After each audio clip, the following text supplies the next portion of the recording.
ভবিষ্যতে ক্রিকেটারদের সর্বোচ্চ নিরাপত্তা দিয়ে বিদেশে পাঠানো হবে বলে জানিয়েছেন প্রধানমন্ত্রী শেখ হাসিনা। নিউজিল্যান্ডে ভয়াবহ হামলার তীব্র নিন্দা জানিয়ে তিনি বলেন, জঙ্গিবাদ ও সন্ত্রাস বন্ধে বিশ্ব নেতাদের এগিয়ে আসতে হবে। গণভবন থেকে ভিডিও কনফারেন্সের মাধ্যমে শীতলক্ষ্যা সেতু, ঢাকা সিলেট মহাসড়কের ভুলতার 4 লেনের ফ্লাইওভার এবং লতিফপুর রেলওয়ে ওভারপাসের উদ্বোধন করে তিনি এসব কথা বলেন। আরও জানাচ্ছেন নিয়াজ জামান সজীব। ঢাকা চট্টগ্রাম মহাসড়কের কাশপুর এলাকায় যানজট দূর করতে শীতলক্ষ্যা নদীতে 400 মিটার লম্বা এবং 18 মিটার চওড়া শীতলক্ষ্যা সেতুটি নির্মিত হয়েছে।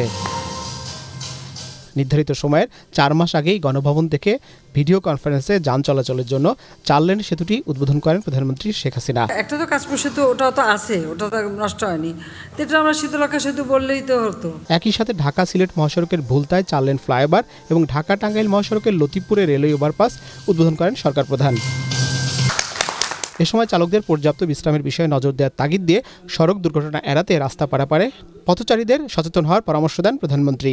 একটা গাড়ি পাস করে গেল কেন সেই গাড়ি ধরতে হবে, কিন্তু একজন বাস যখন কেউ চালায় তার মনে রাখতে হবে যে বাসে অনেক যাত্রী আছে, তাদের জীবনটা মূল্যবান, আর যে ড্রাইভার তারও জীবনের মূল্য আছে, কিন্তু সেটা তাদের মনে থাকে না। কাজে এই অশুভ প্রতিযোগিতা যেন না করতে পারে সেই বিষয়ে লক্ষ্য রাখা। আর তাছাড়া এখন প্রযুক্তি এসে গেছে, এই সমস্ত হাইওয়েতে এমন ব্যবস্থা করা যেতে পারে সেখানে ক্যামেরা এবং স্পিডে কে বেশি গেল না গেল সাথে সাথে ধরা যায় এবং সেটাকে সঙ্গে সঙ্গে তাদের প্রতি লক্ষ্য করা যায় এবং সেটা লেজার দিয়েও তাদেরকে থামানো যায় এবং সেই ধরনের আধুনিক ব্যবস্থা আমাদের করতে হবে। নিউজিল্যান্ডে মসজিদে হামলার ঘটনার তীব্র নিন্দা, শোক ও দুঃখ প্রকাশ করেন প্রধানমন্ত্রী। সন্ত্রাস জঙ্গিবাদের কোনো ধর্ম নেই উল্লেখ করে ক্রিকেটাররা বেঁচে যাওয়ায় সৃষ্টিকর্তার কাছে শুকরিয়া আদায় করেন তিনি। এই ধরনের ঘটনার শুধু নিন্দাই করবে না, এই ধরনের জঙ্গিবাদ সন্ত্রাস যাতে চিরতরে বন্ধ হয় সেই ব্যাপারে ব্যবস্থা নেবে। আর আমি এটা বিশ্বাস করি যে যারা জঙ্গি, যারা সন্ত্রাসী, তাদের কোনো ধর্মও নাই, তাদের কোনো দেশও নাই, কোনো জাতিও নাই। আগামীতে যেখানে আমাদের ক্রিকেট টিম পাঠাবো, অন্তত তাদের নিরাপত্তার বিষয়টা আমরা ভালোভাবে পরীক্ষা নিরীক্ষা করেই আমরা পাঠাবো। আর আমাদের দেশে সবসময় যারাই খেলতে আসে তাদেরকে আমরা সবসময় যথাযথভাবে নিরাপত্তা দিয়ে থাকি। সড়ক পরিবহন ও সেতুমন্ত্রী ওবায়দুল কাদেরের জন্য দেশবাসীর কাছে দোয়া চান প্রধানমন্ত্রী। নিয়াজ জামান সজীব, এটিএন বাংলা, ঢাকা। নিউজিল্যান্ডে মসজিদে ভয়াবহ হামলার ঘটনার সুষ্ঠু তদন্ত হওয়া উচিত বলে মনে করেন তথ্যমন্ত্রী ডক্টর হাসান মাহমুদ। তিনি বলেন, বাংলাদেশ জাতীয় দলের ক্রিকেটারদের জন্য পর্যাপ্ত নিরাপত্তা না থাকা দুঃখজনক। রাজধানী মহানগর নাট্যমঞ্চে বাংলাদেশ মানবাধিকার সম্মেলন শেষে সাংবাদিকদের তথ্যমন্ত্রী ডক্টর হাসান মাহমুদ এসব কথা বলেন। 18 মিনিট ধরে হামলা করা হলো, যে পাখি শিকার করার মতো করে মানুষ শিকার করা হচ্ছে, সেটি আবার সামাজিক যোগাযোগ মাধ্যমে লাইভ দেওয়া হয়েছে। এবং একটি মসজিদে হামলা করার পর 3 কিলোমিটার দূরে আরেকটা মসজিদে হামলা হলো, অথচ নিউজিল্যান্ডের পুলিশ 18-20 মিনিটের মধ্যে সেখানে পৌঁছাতে পারল না। এটি অত্যন্ত আশ্চর্যজনক এবং দুঃখজনক। ডাকসুর মাধ্যমে ঢাকা বিশ্ববিদ্যালয়ের শিক্ষা ও রাজনীতির সুষ্ঠু পরিবেশ বজায় রাখার ব্যাপারে আশাবাদ ব্যক্ত করেছেন প্রধানমন্ত্রী শেখ হাসিনা। গণভবনে ডাকসুর নবনির্বাচিত নেতাদের সাথে সাক্ষাৎ অনুষ্ঠানে তিনি বলেন, নতুন নেতৃত্ব গড়ে তুলতেই এ নির্বাচন। আগামীতে শিক্ষার্থীদের যে কোনো আন্দোলনে অশুভ শক্তি যেন প্রবেশ করতে না পারে, সেজন্য বিজয়ীদের সজাগ থাকার পরামর্শ দেন তিনি। আপেল মাহমুদের রিপোর্ট। প্রধানমন্ত্রী শেখ হাসিনার আমন্ত্রণে সাড়া দিয়ে গণভবনে যান ঢাকা বিশ্ববিদ্যালয় কেন্দ্রীয় ছাত্র সংসদ ও হল সংসদ নির্বাচনে বিজয়ীরা। শনিবার বিকেল 3:30টার দিকে ডাকসুর নবনির্বাচিত সহসভাপতি নুরুল হক নূর ও সাধারণ সম্পাদক গোলাম রাব্বানী প্রধানমন্ত্রীর বাসভবনে প্রবেশ করেন। এ সময় প্রধানমন্ত্রীর বিশেষ নজর পান ডাকসু ভিপি। কোটা সংস্কার, ডাকসু নির্বাচন ও বিশ্ববিদ্যালয়ের আবাসন সংকট সহ নানা সমস্যার কথা উঠে আসে নির্বাচিত নেতাদের বক্তব্যে। পরে বিশ্ববিদ্যালয় প্রশাসনের সাথে কথা বলে সমস্যা সমাধানের আশ্বাস দেন প্রধানমন্ত্রী। এরপরে আমি ভিসি সহ বিশ্ববিদ্যালয়ের সকলের সাথে বসবো, এ ব্যাপারে আলোচনা করব। জরাজীর্ণ যে ভবনগুলি সে আবার জগন্নাথ হলের মতো ঘটনা না ঘটুক সেটাই আমরা চাই। কাজে সে সমস্তগুলি মেরামত করার ব্যবস্থা আমরা করব। বিশ্ববিদ্যালয়ের পরিবেশ বিশৃঙ্খল করে কেউ যেন সুযোগ নিতে না পারে, সেজন্য নতুন নেতাদের পরামর্শ দেন তিনি। সুযোগ সন্ধানী সবসময় আছে, থাকবে। সবসময় থাকবে, এটা থাকে প্রত্যেক আন্দোলনের সময়। কিন্তু এটাই হচ্ছে সবথেকে উদ্বিগ্নের বিষয়, যে ঢুকে যেয়ে সেখানে কোনো অশুভ ঘটনা না ঘটায়। সেজন্য আমি বলবো যে এইসব বিষয়গুলিতে আমাদের যারা নেতৃত্ব দেবে তাদের সচেতন থাকতে হবে। সাহস থাকা ভালো, কিন্তু পরিবেশটা সম্পর্কেও সচেতন থাকতে হবে, যে একটা দুর্ঘটনা আরও কত সর্বনাশ আনতে পারে। শিক্ষা জীবন থেকেই যেন নতুন নেতৃত্ব গড়ে ওঠে, সেজন্য সরকারের উদ্যোগের কথাও জানান শেখ হাসিনা। আমরা ভবিষ্যৎ নেতৃত্বের জন্য খুঁজি, কিন্তু এই নেতৃত্ব যদি ছাত্র জীবন থেকে গড়ে না ওঠে, তাহলে সেই নেতৃত্ব কতটুকু একটা দেশকে দিতে পারবে। এ সময় ব্যক্তিগত চাওয়া পাওয়ায় নজর না দিয়ে যোগ্য নেতৃত্বের মাধ্যমে সমাজ ও দেশের সেবা করতে ডাকসু নেতাদের প্রতি আহ্বান জানান প্রধানমন্ত্রী। Apple Mahmud, ATN Bangla, Dhaka. দল পুনর্গঠনের উপর এখন সবচেয়ে বেশি জোর দেওয়া হচ্ছে বলে জানিয়েছেন বিএনপি মহাসচিব মির্জা ফখরুল ইসলাম আলমগীর। সাবেক বিএনপি মহাসচিব খন্দকার দেলোয়ার হোসেনের মৃত্যুবার্ষিকী উপলক্ষে মানিকগঞ্জে তার কবর জিয়ারত শেষে একথা জানান তিনি। এদিকে জাতীয় নির্বাচনে অনিয়ম নিয়ে মার্কিন পররাষ্ট্র দপ্তরের রিপোর্ট দেশের ভাবমূর্তি ক্ষুণ্ণ করেছে বলে অভিযোগ করেছেন বিএনপির স্থায়ী কমিটির সদস্য আমির খসরু মাহমুদ চৌধুরী। রাজধানীতে কৃষিবিদদের অনুষ্ঠানে তিনি এ অভিযোগ করেন। আরও জানাচ্ছেন মইনুল আহসান। দলের প্রয়াত মহাসচিব খন্দকার দেলোয়ার হোসেনের অষ্টম মৃত্যুবার্ষিকী উপলক্ষে মরহুমের প্রতি শ্রদ্ধা জানাতে শনিবার দুপুরে মানিকগঞ্জের ঘিওরে আসেন বিএনপি মহাসচিব মির্জা ফখরুল ইসলাম আলমগীর। নেতাকর্মীদের নিয়ে মরহুমের কবর জিয়ারত শেষে তিনি সাংবাদিকদের বলেন, আগামী দিনের চ্যালেঞ্জ মোকাবিলায় দলকে নতুন করে সংগঠিত করা হচ্ছে। পরিকল্পনা তো আপনারা নিশ্চয়ই আমাদের জানতে পারছেন যে আমরা এখন যে কাজ করছি সেই কাজটি হচ্ছে আমরা দলকে পুনর্গঠিত করবার চেষ্টা করছি। আমাদের ভারপ্রাপ্ত চেয়ারম্যান মহোদয়ের নির্দেশে দলকে পুনর্গঠিত করবার কাজ চলছে, আমরা সেই কাজগুলো করছি। এদিকে কেন্দ্রীয় কার্যালয়ে খন্দকার দেলোয়ার হোসেনের মৃত্যুবার্ষিকী উপলক্ষে দোয়া মাহফিলের আয়োজন করে বিএনপি। এতে দলের সিনিয়র যুগ্ম মহাসচিব রুহুল কবির রিজভী অভিযোগ করেন, বিএনপিকে নিশ্চিহ্ন করতে সরকার উঠে পড়ে লেগেছে। জাতীয়তাবাদী শক্তিকে ধ্বংস করার জন্য বেগম খালেদা জিয়াকে বন্দী করে রেখেছেন, কারান্তরে রেখেছেন। এই করে কি পার পাওয়া যাবে? পার পাওয়া যাবে না। এর আগে এগ্রিকালচারিস্ট অ্যাসোসিয়েশন অফ বাংলাদেশ অ্যাবের নবনির্বাচিত নেতাদের নিয়ে বিএনপির প্রতিষ্ঠাতা সাবেক রাষ্ট্রপতি জিয়াউর রহমানের সমাধিতে শ্রদ্ধা জানাতে আসেন দলের স্থায়ী কমিটির সদস্য আমির খসরু মাহমুদ চৌধুরী। এ সময় মার্কিন পররাষ্ট্র দফতরের রিপোর্টের কথা উল্লেখ করে তিনি বলেন, বাংলাদেশের গণতন্ত্র নিয়ে বিশ্ববাসীও উদ্বিগ্ন।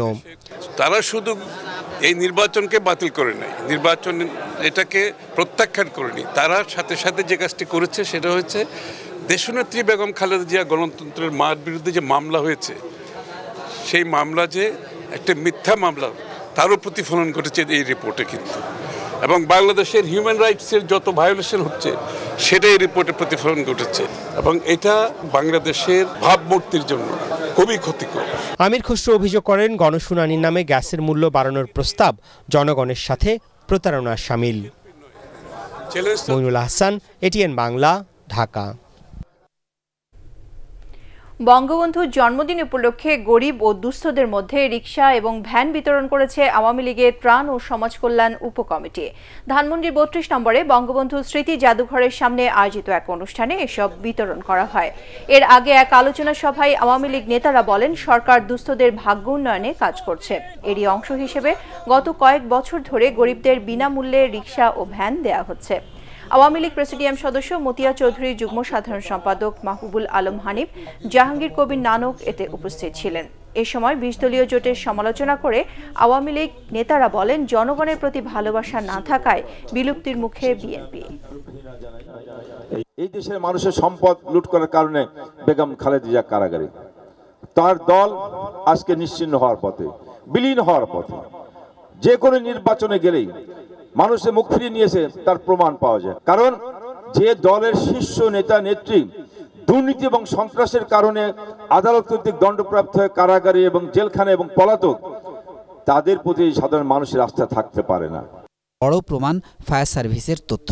হিসাব বলছে এখনও ছাড়পত্র ছাড়া ঢাকায় যে 867টি প্রতিষ্ঠান রাসায়নিক পণ্য মজুত করছে তার 361টি সদরঘাটের কাছাকাছি এলাকায়, হাজারীবাগে 209টি, লালবাগে 87, পোস্তগোলায় 43, সিদ্দিক বাজারে 42টি।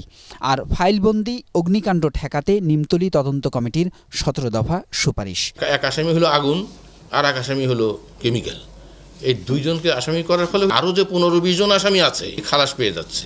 কোনো দায়িত্ব পালন না করলে যদি সরকারি কর্মকর্তার শাস্তি না হয় তাহলে চকবাজারের মতো আরও ঘটনা ঘটতে পারে। বিশেষজ্ঞদের প্রশ্ন, বারবার অগ্নিকাণ্ড আর প্রাণহানির পরও পুরান ঢাকার স্থাপনা আর সেখানকার রাসায়নিক শিল্প কারখানার দেখভালের দায়িত্বে থাকা সিটি কর্পোরেশন, রাজুক, শিল্প ও বাণিজ্য মন্ত্রণালয়, বিস্ফোরক অধিদপ্তরের মতো অন্তত 16টি সরকারি সংস্থার দায় কতটা, কিংবা এসব সংস্থাকে জবাবদিহি করতে ব্যর্থতার দায়ী বা কার? 71 জনের মৃত্যু ঘটল, এরপরেও কিন্তু আমাদের সংসদে একদিনের মুলতবি প্রস্তাব উত্থাপন করে একদিনের আলোচনা হওয়া উচিত ছিল, হলো না। এটা সংসদীয় কমিটি এখনও হিয়ারিং করতে পারত, সবাইটা ডাকতে পারত, এবং এটা করতে তারা সম্পূর্ণ ব্যর্থ হয়েছে। 2009-এর পরে এই 2019-এ এসে প্রথম হত্যাকাণ্ড হলো না, প্রতি বছর হয়েছে। সুনির্দিষ্ট শর্ত সাপেক্ষে এক একটা ব্যবসা করার অনুমতি দেওয়ার পর সেই 17টির একটু প্রতিফলিত হচ্ছে কিনা তা দেখার যদি কেউ না থাকে, এই সিটি কর্পোরেশন বিস্ফোরক অধিদপ্তর আমাদের দরকার নেই। যত দ্রুত সম্ভব আলাদা এলাকা ঠিক করে রাসায়নিক কারখানা সরিয়ে নেওয়ার সিদ্ধান্ত এখন কার্যকর করা সবচেয়ে বেশি জরুরি বলে মত দিয়েছেন বিশেষজ্ঞরা। মোর্শেদ আলম, এটিএন বাংলা, ঢাকা।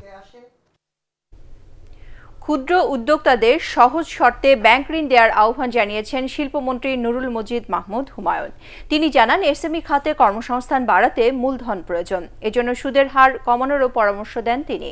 রাজধানীতে 7ম জাতীয় এসএমই মেলার উদ্বোধনী অনুষ্ঠানে শিল্পমন্ত্রী এসব কথা বলেন।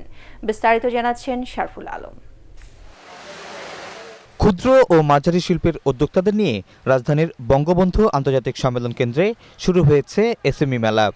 7 দিনের এই মেলায় প্রত্যন্ত অঞ্চলের উদ্যোক্তারা অংশ নিচ্ছেন।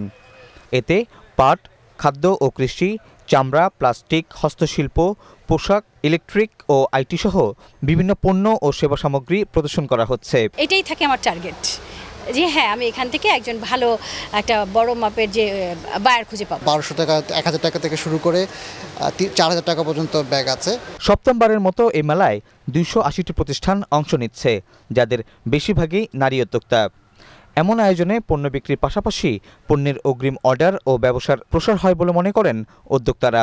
পেপার কাপ বানায়, পেপার প্লেট, তারপর বার্গার বক্স, এগুলি সব বাইরের থেকে আমরা কাঁচামালগুলো ইম্পোর্ট করি এবং বাংলাদেশে এটা ম্যানুফ্যাকচারিং করি। 3টা ডিজাইন আছে রুটি মেকারের, আর সাথে সাথে বুটিক্স আছে। মানুষ ভেজালমুক্ত যে পণ্যগুলো খেতে চায় কিন্তু পায় না, একই ছাদের তলে আমরা চেষ্টা করেছি এই পণ্যগুলো এনে ক্রেতার হাতে তুলে দেওয়ার। এসএমই মেলার উদ্বোধন করে শিল্পমন্ত্রী জানান, উদ্যোক্তা ও বাজার বাড়াতে সরকার কাজ করছে, এই জন্য ব্যাংক ঋণ ও নীতি সহায়তা দেওয়ার আশ্বাস দেন তিনি। যারা কর্মসংস্থান সৃষ্টি করছেন তাদের জন্য মূলধনের আরো সহজীকরণ এবং আরো বৃদ্ধি করা প্রয়োজন আছে বলে আমি মনে করি। যেখানে আমরা ঋণ খেলাপি হয়ে গেছি বিভিন্ন জায়গায়, বড় বড় তেলের মাথায় আমরা তেল দিচ্ছি, সেখানে যদি তার কিঞ্চিত অংশ আমরা এখানে যদি আমরা এটাকে ট্রান্সফার করি, আমি মনে করি যে মাননীয় প্রধানমন্ত্রীর আজকে যে উদ্দেশ্য সেটা অনেকভাবেই সফল হবে। পরে 2 বিভাগে 6 জনকে এসএমই উদ্যোক্তা পুরস্কার দেয়া হয়। এই মেলা চলবে 22 মার্চ পর্যন্ত। এসএমই মেলার media partner ATN Bangla. Sharful Alam, ATN Bangla, Dhaka. জঙ্গিবাদ রুখতে তথ্য প্রযুক্তির অপব্যবহার বন্ধে সবাইকে সচেতন হওয়ার আহ্বান জানিয়েছেন র্যাব মহাপরিচালক বেনজির আহমেদ। এটিএন বাংলার এফডিসি স্টুডিওতে ডিবেট ফর ডেমোক্রেসি আয়োজিত বিতর্ক প্রতিযোগিতায় তিনি এ আহ্বান জানান। এ সময় ডিবেট ফর ডেমোক্রেসির চেয়ারম্যান হাসান আহমেদ চৌধুরী কিরণ বলেন, শুধু গ্রেপ্তার করে জঙ্গিবাদ প্রতিরোধ করা সম্ভব নয়, এজন্য প্রয়োজন সামাজিক সচেতনতা বৃদ্ধি। শফিকুল ইসলাম শামীমের রিপোর্ট। এজন্যই তথ্য প্রযুক্তির অবাধ ব্যবহার উগ্রবাদ বৃদ্ধির প্রধান কারণ হিসেবে মনে করছেন অনেকে, আবার অনেকে মনে করছেন সুশাসনের অভাব, অর্থনৈতিক বৈষম্য, বেকারত্ব উগ্রবাদ বাড়ার অন্যতম কারণ। এমন প্রেক্ষাপটে তথ্য প্রযুক্তির অবাধ ব্যবহার উগ্রবাদ বাড়ার প্রধান কারণ শীর্ষক ছায়া সংসদের আয়োজন করে ডিবেট ফর ডেমোক্রেসি। এতে সরকারি দলের ভূমিকায় ছিল লালমাটিয়া মহিলা কলেজ এবং বিরোধী দল হিসেবে প্রতিযোগিতায় অংশ নেয় দারুন নাজাত সিদ্দিকিয়া কামিল মাদ্রাসা। তথ্য প্রযুক্তির অবাধ ব্যবহার উগ্রবাদ বাড়ার প্রধান কারণ। তারা কিভাবে তথ্য প্রযুক্তিকে প্রধান সমস্যা হিসেবে দায়ী করছে। বিতর্ক প্রতিযোগিতায় প্রধান অতিথির বক্তব্যে র্যাব মহাপরিচালক খারাপ দিক বর্জন করে তথ্য প্রযুক্তিকে আশীর্বাদ হিসেবে নেওয়ার জন্য তরুণ সমাজের প্রতি আহ্বান জানান। তথ্য প্রযুক্তির অপব্যবহার এই আমাদের উগ্রবাদ বাড়ার কারণ। বিভিন্ন সার্চ ইঞ্জিনে বিলিয়ন ম্যাটেরিয়ালস রয়েছে। এখন ডিপেন্ড করে আমি কি খুঁজছি। আমরা আমাদের দেশবাসীকে অনুরোধ করব যে এই তথ্য প্রযুক্তির অপব্যবহার যেন আমরা কেউ না করি। এ সময় ডিবেট ফর ডেমোক্রেসির চেয়ারম্যান হাসান আহমেদ চৌধুরী কিরণ জঙ্গিবাদ রুখতে নৈতিক শিক্ষার প্রসার ঘটানোর তাগিদ দেন। আমার বাংলাদেশের মধ্যে আমরা এখন মনে করি উগ্রবাদ, সহিংসতা, জঙ্গিবাদকে যদি আমরা প্রতিহত করতে হয় তাহলে আমরা আমাদের যে মসজিদ মাদ্রাসার ইমাম সাহেবরা রয়েছে, ধর্মীয় স্কলাররা রয়েছে, পুরোহিতরা রয়েছে, এদের সকলকে একত্রিত করে আমাদেরকে সচেতনতা বৃদ্ধি করতে হবে। আমাদেরকে তথ্য প্রযুক্তির যে অবাধ ব্যবহারের কারণের জন্য আমাদের ছেলেমেয়েরা সারাদিন একটা স্মার্টফোনের মধ্যে বসে থাকছে বা কম্পিউটারে বসে থাকছে, সেই জায়গাগুলো কিন্তু আমাদের মনিটর করতে হবে। প্রতিযোগিতায় দারুন নাজাত সিদ্দিকিয়া কামিল মাদ্রাসাকে হারিয়ে বিজয়ী হয় লালমাটিয়া মহিলা কলেজ। পরে বিজয়ীদের হাতে ক্রেস্ট তুলে দেন অতিথিরা। শফিকুল ইসলাম শামীম, এটিএন বাংলা, ঢাকা। রেলের অবকাঠামো উন্নয়ন ও কারিগরি ক্ষেত্রে ভারতের সহযোগিতা অব্যাহত থাকবে বলে আশাবাদ ব্যক্ত করেছেন রেলমন্ত্রী নুরুল ইসলাম সুজন। রাজধানী ডিপ্লোমা ইঞ্জিনিয়ার্স মিলনায়তনে ভারতীয় হাইকমিশনের উদ্যোগে আয়োজিত অনুষ্ঠানে তিনি এ আশা করেন। রেলমন্ত্রী বলেন, দেশের বিভিন্ন এলাকার রেল সংযোগ তৈরিতে ভারতের অবদান গুরুত্বপূর্ণ। এ সময় ভারতীয় হাইকমিশনার রিভা গাঙ্গুলি দাস বলেন, বাংলাদেশ ভারতের অন্যতম আইটেক পার্টনার দেশ। এই কর্মসূচির আওতায় প্রশিক্ষণ নিয়ে বিভিন্ন পেশার মানুষ সমৃদ্ধ হচ্ছেন বলেও দাবি করেন ভারতীয় হাইকমিশনার। অবকাঠামোগত যে অগ্রগতি, উন্নয়ন, সব দিক থেকে আজকে ভারতের সঙ্গে আমাদের বন্ধুত্বপূর্ণ সম্পর্ক এবং সহযোগিতা, আজকে বাংলাদেশের যে বন্ধুত্ব এবং সহযোগিতার যে ঐতিহাসিক যে আজকে বন্ডেজ, এটি আরও দৃঢ় থেকে দৃঢ়তর হচ্ছে। রেলওয়ের যে যোগাযোগ এবং অবকাঠামোগত যে উন্নয়নের ক্ষেত্রে ভারত অনেকগুলো আমাদের যে প্রজেক্ট, এখানে তাদের সহযোগিতা আজকে এগিয়ে চলেছে। দেশের ক্রমবর্ধমান জনগোষ্ঠীর কর্মসংস্থান, খাদ্য নিরাপত্তা, পুষ্টি উন্নয়ন, দারিদ্র্য বিমোচন এবং বৈদেশিক মুদ্রা অর্জনে মৎস্য খাত অসামান্য অবদান রাখছে বলে মন্তব্য করেছেন মৎস্য প্রাণী সম্পদ প্রতিমন্ত্রী আশরাফ আলী খান খসরু। ভোলার চরফ্যাশনের সামরাজ মাছঘাটে জাটকা সংরক্ষণ সপ্তাহ 2019-এর উদ্বোধনী অনুষ্ঠানে তিনি এ মন্তব্য করেন। কোনো জাল ফেলবো না, জাটকা ইলিশ ধরবো না স্লোগান নিয়ে শুরু হওয়া জাটকা সংরক্ষণ সপ্তাহ উপলক্ষে ছিল আলোচনা সভা ও বর্ণাঢ্য নৌ শোভাযাত্রা। সাবেক পরিবেশ, বন ও জলবায়ু পরিবর্তন বিষয়ক উপমন্ত্রী আব্দুল্লাহ আল ইসলাম জ্যাকব, মৎস্য প্রাণী সম্পদ সচিব রইসুল আলম মণ্ডল এতে আরও বক্তব্য রাখেন। সংরক্ষণ সপ্তাহের উদ্দেশ্য হচ্ছে ইলিশ উৎপাদন বৃদ্ধিতে জাটকা রক্ষার গুরুত্ব সম্পর্কে সর্বসাধারণকে সচেতন করা এবং প্রচার প্রচারণার মাধ্যমে এই বিষয়টিকে সামাজিক আন্দোলনের রূপ দেওয়া। প্রধানমন্ত্রী শেখ হাসিনার নেতৃত্বে দেশের উন্নয়নের পাশাপাশি সব সমস্যার সমাধান হবে বলে মন্তব্য করেছেন পরিকল্পনা মন্ত্রী এম এ মান্নান। সুনামগঞ্জের জগন্নাথপুরে একটি শিক্ষা প্রতিষ্ঠানের উদ্বোধনী অনুষ্ঠানে তিনি এ মন্তব্য করেন। এ সময় তিনি আরও বলেন, দেশে বিভিন্ন সময় অনেক দল ক্ষমতায় ছিল, কিন্তু উন্নয়নের জন্য কাজ করেছে শেখ হাসিনার সরকার। এজন্য মানুষ বারবার আওয়ামী লীগকে ক্ষমতায় এনেছে বলে মন্তব্য করেন এম এ মান্নান। স্বাধীন করছে আওয়ামী লীগে, উন্নয়ন করে আওয়ামী লীগে, কে বিএনপি, কে জামাত, কে কিতাকিতি নিয়ে। আমরা দরকার, আমরা নেতা, যে নেতায় আমরা কাজ করে। আমরা দরকার এই দল, যে দল আমরা কাজ করে।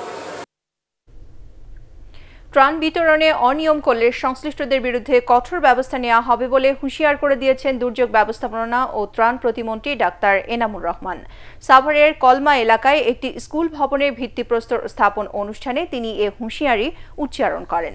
শিক্ষার হার বাড়ানোর জন্য সরকার নানা উদ্যোগ নিয়েছে বলেও জানান তিনি। পরে সাভারের গ্যান্ডায় ডাক্তার এনামুর রহমানকে উপজেলা প্রশাসন ও সকল এনজিওর সমন্বয়ে সংবর্ধনা দেওয়া হয়।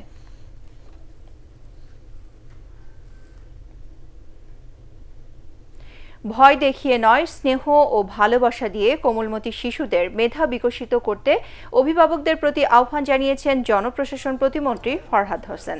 মেহেরপুরে প্রাথমিক শিক্ষা মেলার উদ্বোধনী অনুষ্ঠানে তিনি এ আহ্বান জানান। এ সময় তিনি আরও বলেন, শিক্ষকরা হচ্ছেন মানুষ তৈরির কারিগর।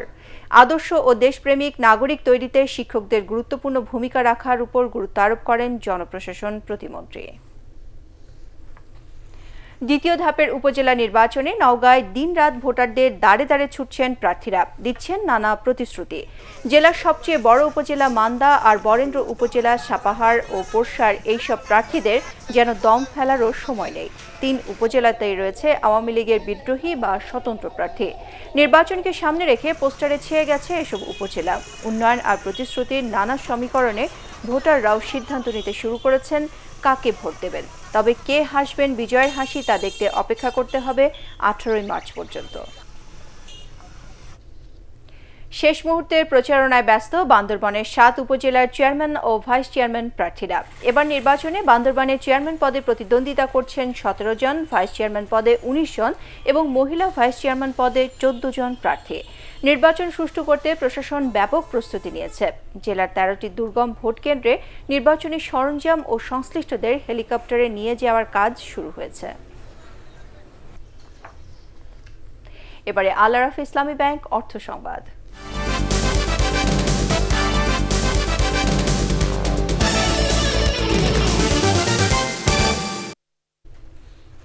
আদ্দিন হাসপাতালে জুরাইন শাখার ধাত্রীবিদ্যা ও স্ত্রীরোগ বিভাগের মাসব্যাপী বিনামূল্যের স্বাস্থ্যসেবা কার্যক্রম শুরু হয়েছে। আদ্দিন ফাউন্ডেশনের চেয়ারম্যান ব্যারিস্টার রফিকুল হক এই সেবা কর্মসূচির উদ্বোধন করে বলেন, গর্ভবতী মায়েরা প্রয়োজনীয় সব সেবা পাবেন এখান থেকে। এ সময় হাসপাতালের নির্বাহী পরিচালক ডাক্তার শেখ মহিউদ্দিন বলেন, আদ্দিনের এই উদ্যোগ অব্যাহত থাকবে। রাসনা দাসের রিপোর্ট। গর্ভকালীন সময় নারীদের জন্য খুবই গুরুত্বপূর্ণ। এই সময় গর্ভবতী মায়ের যেমন শারীরিক সুস্থতার প্রয়োজন, তেমনি দরকার সচেতনতা ও নিয়মিত চিকিৎসকের পরামর্শ নেওয়া। সমাজের সকল স্তরের গর্ভবতী মায়েরা যাতে এই সেবা নিতে পারে, সেই লক্ষ্যকে সামনে রেখে আদ্দিন ব্যারিস্টার রফিকুল হক হাসপাতাল মাসব্যাপী চালু করেছে স্বাস্থ্যসেবা। এই হাসপাতাল থেকে গর্ভবতী নারীরা ডেলিভারি পর্যন্ত সকল সেবা নিতে পারবেন। খুবই কম খরচে মানসম্মত সেবা কিভাবে দেওয়া যায় তার একটা প্রকৃষ্ট উদাহরণ হচ্ছে আদ্দিন হাসপাতাল। একমাত্র আদ্দিনই পারে কম মূল্যে মানসম্মত সেবা দিতে, আর তাই প্রতিদিন গড়ে প্রায় 4000 রোগী আদ্দিনের 8টি হাসপাতাল থেকে সেবা নিয়ে থাকে। হাসপাতালটির নির্বাহী পরিচালক ডাক্তার শেখ মহিউদ্দিন বলেন, এই সেবার মূল উদ্দেশ্য অর্থের অভাবে কোনো প্রসূতি মা যেন সুচিকিৎসা থেকে বঞ্চিত না হন। কোনো মা হাসপাতাল ছাড়া ডেলিভারি হবে না। হাসপাতাল যদি ডেলিভারি হয় তাহলে এইটাকে আমরা ঝুঁকি মুক্ত মনে করি। কোনো মা প্রেগনেন্ট মাকে যতক্ষণ পর্যন্ত ডেলিভারি না হবে ততক্ষণ পর্যন্ত সে ঝুঁকি মুক্ত না না না। সুতরাং তাকে আমরা হাসপাতালে আনতেই হবে। আমাদের আগের কনসেপ্ট ছিল যে আমরা বিপদযুক্ত যে সমস্ত মা আছে তাদেরকে আমরা হাসপাতালে নিয়ে আসতাম, আর যেগুলো স্বাভাবিক মা তাদেরকে আমরা বাসায় দায়ী দ্বারা ডেলিভারি করতাম। এখন এই কনসেপ্ট বাদ, এখন সব মারা হাসপাতালে ডেলিভারি হতে হবে। প্রধান অতিথির বক্তব্যে ব্যারিস্টার রফিকুল হক হাসপাতাল কর্তৃপক্ষ ও ডাক্তারদের সেবাধর্মী মনোভাব নিয়ে কাজ করার পরামর্শ দেন। চিকিৎসা দেওয়ার সুযোগ করছে, মানুষের সেবা করার সুযোগ দিচ্ছে, এই জন্য তুমি ধন্য। তুমি চিকিৎসা দিয়ে ধন্য না, সেবা করার সুযোগ পাচ্ছ বলে ধন্য। আজ থেকে 16 এপ্রিল পর্যন্ত সকাল 8টা থেকে রাত 8টা পর্যন্ত এই সেবা চালু থাকবে। হাসপাতালটির এই সেবামূলক কর্মসূচিতে রোগীদের পাশাপাশি খুশি এলাকাবাসীও। রাসনা দাস, ATN বাংলা, ঢাকা। বঙ্গবন্ধু শেখ মুজিবুর রহমানের 99তম জন্মবার্ষিকী ও জাতীয় শিশু দিবস উপলক্ষে বাংলাদেশ শিশু একাডেমি প্রাঙ্গণে অনুষ্ঠিত হল শিশুদের ম্যারাথন দৌড়। ফুলার রোড হয়ে বাংলা একাডেমি ও টিএসসি ঘুরে শিশু একাডেমির সামনে ফিরে এসে শেষ হয় প্রতিযোগিতা। মহিলা ও শিশু বিষয়ক মন্ত্রণালয়ের অতিরিক্ত সচিব লাইলা জেসমিন, শিশু একাডেমির পরিচালক আঞ্জেল লিটন এ সময় উপস্থিত ছিলেন।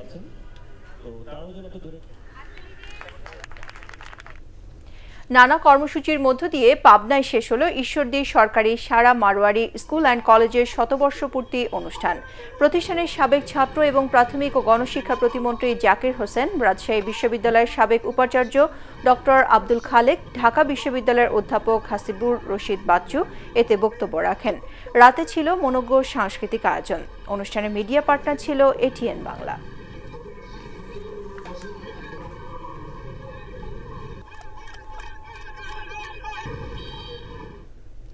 রাজধানী SFX গ্রিন হেরাল্ড ইন্টারন্যাশনাল স্কুলে অনুষ্ঠিত হলো দুদিনের বিজ্ঞান মেলা। এতে স্কুলের বিভিন্ন শ্রেণীর শিক্ষার্থীরা অংশ নেয়। মেলায় পরিবেশ রক্ষা ও নবায়নযোগ্য জ্বালানি বিষয়ক বিভিন্ন সায়েন্স প্রজেক্ট উপস্থাপন করে শিক্ষার্থীরা। শিক্ষার্থীদের বিজ্ঞান বিষয়ক জ্ঞান বাড়াতে এই আয়োজন সহায়ক ভূমিকা রাখবে বলে মনে করছে স্কুল কর্তৃপক্ষ। শিক্ষার্থীরা জানায়, বছরব্যাপী এ ধরনের আয়োজন থাকলে বিজ্ঞানের জটিল বিষয়গুলোতে তারা ব্যবহারিক জ্ঞান অর্জন করতে পারবে। ড্রেন থেকে লিক হয়ে যাচ্ছে, আমরা এই পানি পরে ইউজ করতে পারবো ইরিগেশনের জন্য অথবা এই প্রজেক্টটা যারা ভালো পানি খেতে পারে না, এই প্রজেক্টটা যদি আমাদের গ্রাম অঞ্চলে সবার কাছে ইন্ট্রোডিউস করে দেওয়া হয় তাহলে সবাই ভালো খাবার পানি পেতে পারে। আমরা টেকনোলজি নিয়ে এগিয়ে যেতে চাই, এই জন্যই আমরা ডাইসন স্ফিয়ার নিয়ে আজকে এই প্রজেক্টটা করেছি। এবারে স্ট্যান্ডার্ড ব্যাংক বাণিজ্য সংবাদ।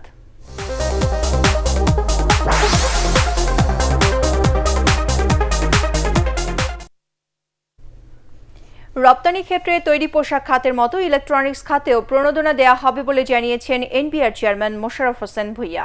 গাজীপুরের চন্দ্রায় ওয়ালটন কারখানা পরিদর্শনের সময় তিনি একথা জানান।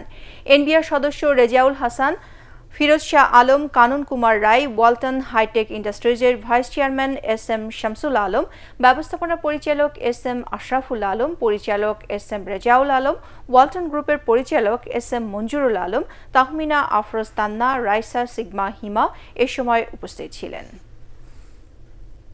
এবারে সাই পাওয়ার ব্যাটারি সাব মহিলা ফুটবল চ্যাম্পিয়নশিপের খবর।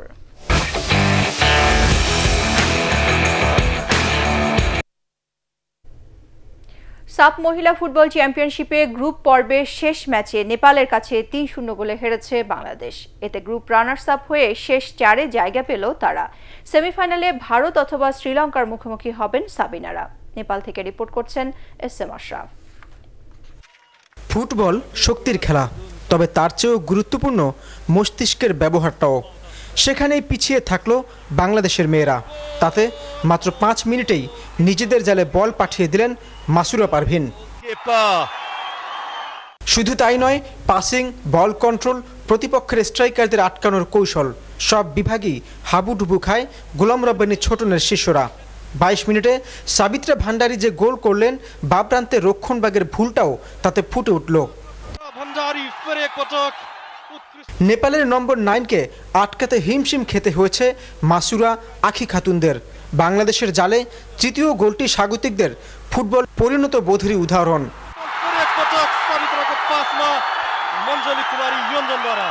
পুরো ম্যাচে বাংলাদেশের আক্রমণ একটি, তবে 63 মিনিটে স্বপ্না যে শট নিয়েছেন তা রুখে দিতে বেগ পেতে হয়নি নেপালি গোলরক্ষককে। আর তাই শহীদ রঙ্গশালা থেকে হতাশা নিয়ে মাঠ ছাড়তে হলো সাবিনা সানজিদাদের। শক্ত প্রতিপক্ষের বিপক্ষে প্রতিদ্বন্দ্বিতা করতে মাঠে আরও কত জায়গায় কাজ করতে হবে, এই ম্যাচ দেখে সেই ছক কষার সুযোগ পেলেন বাংলাদেশের কোচ গোলাম রব্বানী ছোটন। প্রশ্ন হলো, সেমির আগে সেই ছক দেখে ভুলগুলো শোধরাতে পারবে তো বাংলাদেশ? SM Ashraf, ATN Bangla, Biratnagar, Nepal. এখন পার্টেক্স খেলার খবর।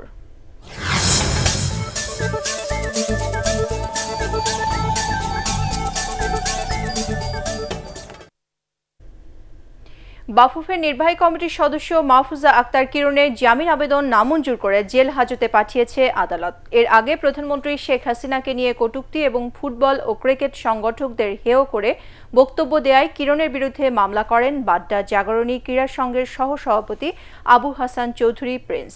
সেই মামলায় কিরণকে গ্রেপ্তার করা হয়। পরে জামিন নিতে গেলে আদালত নামঞ্জুর করে তাকে জেল হাজতে পাঠায়। পরবর্তী সংবাদ দেখার আমন্ত্রণ জানিয়ে এখনকার মতো শেষ করছি। দর্শক, এটিএন বাংলা সংবাদ ইউটিউবে দেখতে ব্রাউজ করুন www.youtube.com/ATN Tube News। সাবস্ক্রাইব করে এটিএন বাংলার সাথেই থাকুন।